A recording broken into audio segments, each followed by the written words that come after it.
it's Ariel. March is almost over, spring is in the air, and that means it's time to talk about my April TBR. The first book I want to talk about is The Empire of Gold by S.A. Chakraborty. I just finished The Kingdom of Copper and I dove straight into The Empire of Gold, and so I'm really hoping to finish that up right at the beginning of April. Kingdom of Copper left off on a really explosive event, and The Empire of Gold picks up right after that, so it's already high stakes right at the beginning. There's a lot going on.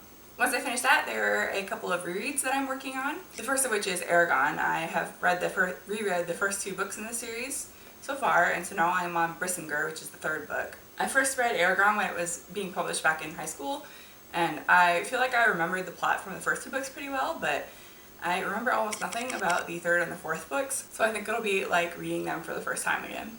The second book ended off on a big battle, and so I know the third book starts off with the Varden sort of recovering from that.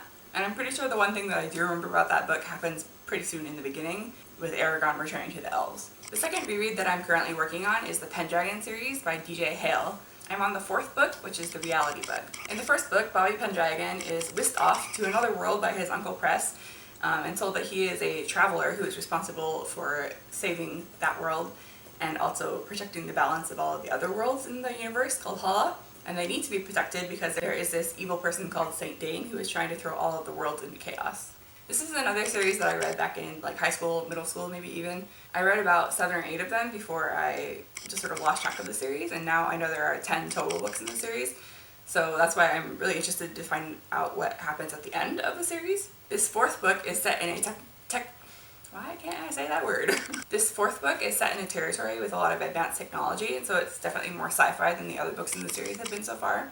So I'm really looking forward to jumping into that. I think I remember it has something to do with virtual reality, which is always a trope that I love. The third reread that I'm currently working on is the Chronicles of Narnia. I've been listening to these as audiobooks, and they're pretty short that way, only 3 or 4 hours. So far I have read The Magician's Nephew and The Lion, the Witch, and the Wardrobe. And next up is The Horse and His Boy. I grew up with a box set of this series in my bedroom as a kid, and I know I read all of them, but honestly the only one that I remembered was The Lion, the Witch, and the Wardrobe, and that's probably because of the movie more than the book. But it's such a classic fantasy series that I really wanted to give it another try. Honestly, I have no idea what The Horse and His Boy is even about, so it'll be a surprise. Next up, I have a nonfiction book called You Are a Badass at Making Money by Jen Cincero. I have been doing more freelance work recently, and so I am just looking for some tips on how to make money and also maybe be more proficient as a freelancer. So again, this is a book that I don't really know all that much about, but I was definitely drawn in by the title. Next up, I have a Japanese book called Hankyu Densha by Ayako. This is sort of a slice of life story. You're following a bunch of different people along this one train line in Osaka, Japan, called the Hankyu line. And you kind of get a peek at a bunch of different characters as they're coming on and off the train. If you're interested in reading a book in Japanese, I would definitely recommend this one. It's very easy to read. I have, however, been working on it for several months already, and I'm still only about a third of the way through the book. So I really want to finish that up in April. The next book on my list is The Fifth Season by N.K. Jemisin. This is an epic high fantasy that is talked about a lot on BookTube, and I believe it starts off when a woman comes home to find out that her husband has killed their son and kidnapped their daughter, and then she goes on a quest to try and get her daughter back. This is actually a book that I hadn't even heard of until I started watching BookTube, but it sounds right up my alley, so I'm looking forward to reading it. And the last book on my April TBR is True Story by Kate Reed Petty. This is definitely the biggest departure from my normal genres of choice because it's a psychological thriller.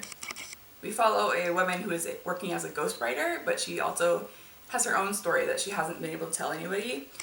I know there are trigger warnings for rape and sexual assault. I don't think this is something that I would normally read, but I'm picking it up for a challenge that I'm setting myself that will be a video later on. So that's everything that I want to read in April. This is a pretty ambitious list, I think, but I've been on a roll so far this year, reading a lot more than I did even just last year. So I think I can manage at least most of them. If you want to see my thoughts when I do read them, make sure you're subscribed, give this video a like, and I'll see you later.